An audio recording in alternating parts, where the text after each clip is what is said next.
Good evening, Valley. Thank you so much for joining us on CBS 4 News Weekend. I'm Michelle Vargas. Our big story tonight, some Valley residents are at a loss for words after hearing the news that the Trump administration is preparing to start the border wall construction at a Texas wildlife refuge right here in the Valley. CBS 4's Priscilla Estrada has the details.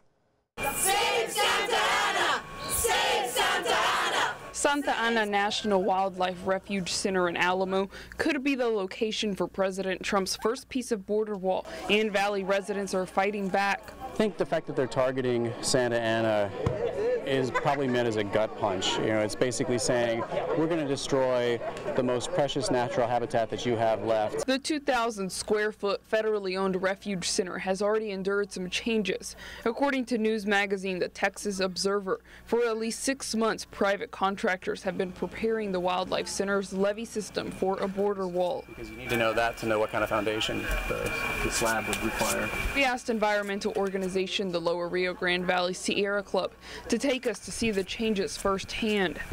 So we're on the levee. This will be the border wall if they go ahead and turn it into a levee wall.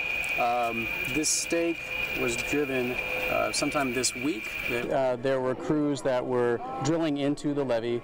Apparently they were trying to find out what the soil types were and how deep the water table was in preparation for converting the levee into a concrete border wall.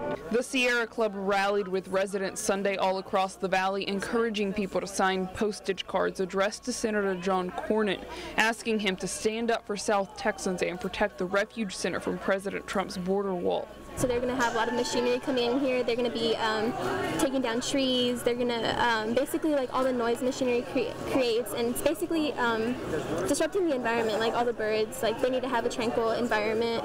According to the Texas Observer, the current levee system would be made into a concrete base and would span 3 miles long at 18 feet high, topped with a fence made of steel. If they convert the levee into a border wall, anybody who wants to do any hiking on the trails in Santa Ana would have to go through the border wall to get there.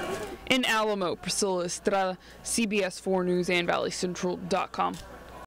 Local organizations are planning on an August resistance event to draw attention to the plans that may affect the Wildlife Refuge Center.